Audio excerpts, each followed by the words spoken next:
Much has been said of Margaret Sanger in her writings. Many people have strong opinions about her goals and intentions, and those opinions are often expressed. What did Margaret Sanger herself say about her goals? If we are going to form an opinion about someone, should we not consider what they themselves say, rather than what others say about them? The following chapter from Margaret Sanger's book, Woman and the New Race, is titled The Goal, and expresses her opinions in her own words. As you listen to what she wrote, you may find yourself surprised. You may even find some things you agree with. After all, Margaret Sanger was first and foremost a human like the rest of us, with both positive and negative qualities. After listening to what she has to say, please share your thoughts and opinions in the comments, and please remember to like and subscribe. Chapter 18. The Goal. What is the goal of women's upward struggle? Is it voluntary motherhood? Is it general freedom? Or is it the birth of a new race? For freedom is not fruitless, but prolific of higher things. Being the most sacred aspect of women's freedom, voluntary motherhood is motherhood in its highest and holiest form. It is motherhood unchained, motherhood ready to obey its own urge to remake the world. Voluntary motherhood implies a new morality, a vigorous, constructive, liberated morality. That morality will, first of all, prevent the submergence of womanhood into motherhood. It will set its face against the conversion of women into mechanical maternity and toward the creation of a new race. Women's role has been that of an incubator and little more. She has given birth to an incubated race. She has given to her children what little she was permitted to give, but of herself, of her personality, almost nothing. In the mass, she has brought forth quantity, not quality. The requirement of a male-dominated civilization has been numbers, and she has met that requirement. It is the essential function of voluntary motherhood to choose its own mate, to determine the time of childbearing, and to regulate strictly the number of offspring. Natural affection upon her part, instead of selection dictated by social or economic advantage, will give her a better fatherhood for her children. The exercise of her right to decide how many children she will have and when she will have them will procure for her the time necessary to the development of other faculties than that of reproduction. She will give play to her tastes, her talents, and her ambitions. She will become a full-rounded human being. Thus and only thus will woman be able to transmit to her offspring those qualities which make for a greater race. The importance of developing these qualities in the mothers for transmission to the children is apparent when we recall certain well-established principles of biology. In all of the animal species below human, motherhood has the clearly discernible superiority over fatherhood. It is the first pulse of organic life. Fatherhood is the fertilizing element. Its development, compared to that of the mother cell, is comparatively new. Likewise, its influence upon the progeny is comparatively small. There are weighty authorities who assert that through the female alone comes those modifications of form, capacity, and ability which constitute evolutionary progress. It was the mothers who first developed cunning in the chase, ingenuity in escaping enemies, skill in obtaining food, and adaptability. It was they also who attained unfailing discretion in leadership, adaptation to environment, and boldness in attack. When the animal kingdom as a whole is surveyed, these stand out as distinctly feminine traits. They stand out also as the characteristics by which the progress of species is measured. Why is all this true of the lower species, yet not true of human beings? The secret is revealed by one significant fact. The female's functions in these animal species are not limited to motherhood alone. Every organ and faculty is fully employed and perfected. Through the development of the individual mother, better and higher types of animals are produced and carried forward. In a word, natural law makes the female the expression and conveyor of racial efficiency. Birth control, itself often denounced as a violation of natural law, is nothing more or less than the facilitation of the process of weeding out the unfit, of preventing the birth of defectives or of those who will become defectives. So, in compliance with nature's working plan, we must permit womanhood its full development before we can expect of it efficient motherhood. If we are to make racial progress, this development of womanhood must precede motherhood in every individual woman.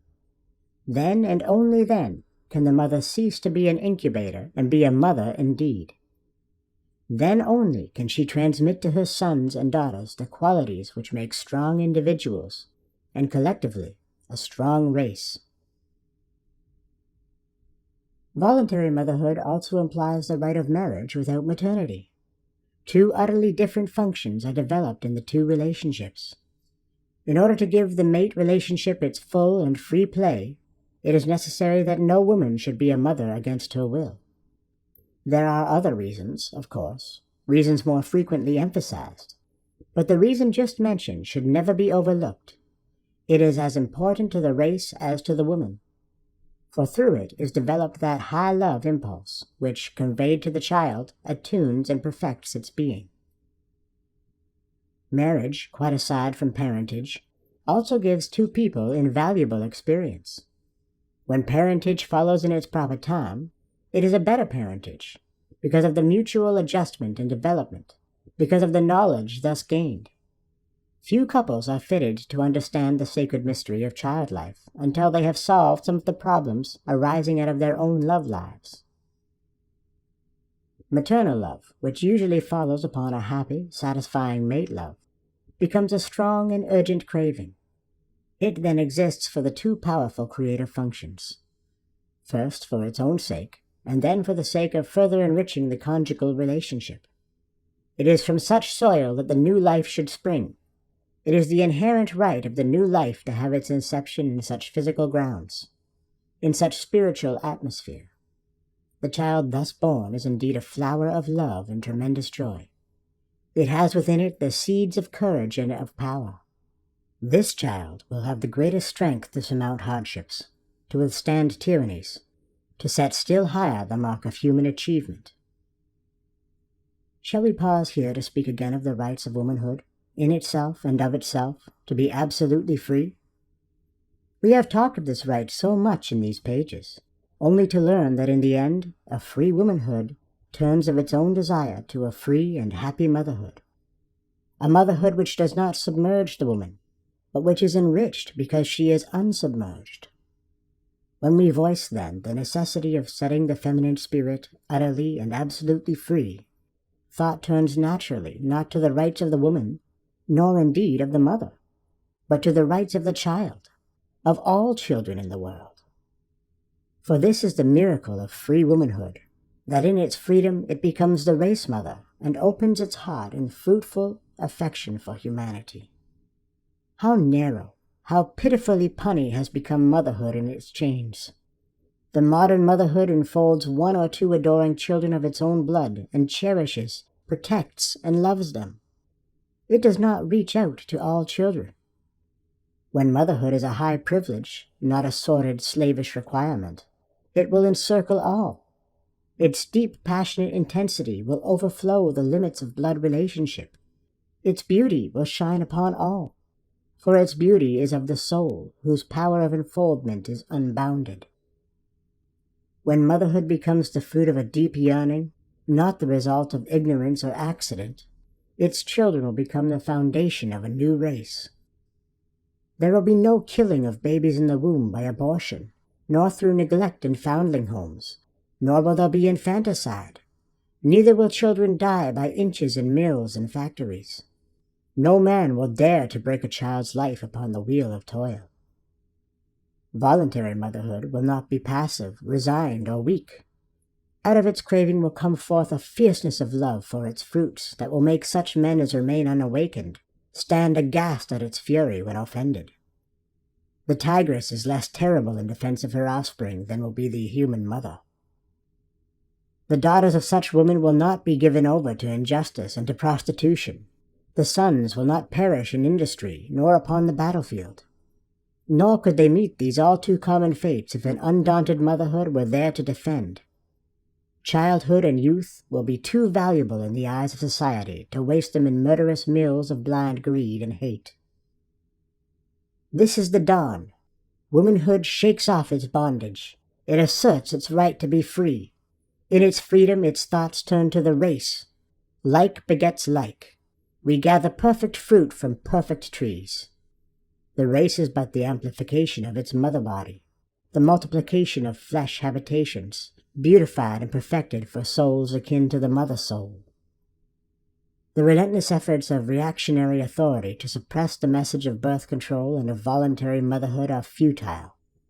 The powers of reaction cannot now prevent the feminine spirit from breaking its bonds. When the last fetter falls, the evils that have resulted from the suppression of woman's will to freedom will pass. Child slavery, prostitution, feeble-mindedness, physical deterioration, hunger, oppression, and war will disappear from the earth. In their subjection, women have not been brave enough, strong enough, pure enough to bring forth great sons and daughters. Abused soil brings forth stunted growths. An abused mother has brought forth a lower order of humanity. Great beings come forth at the call of a high desire. Fearless motherhood goes out in love and passion for justice to all mankind. It brings forth fruits after its own kind.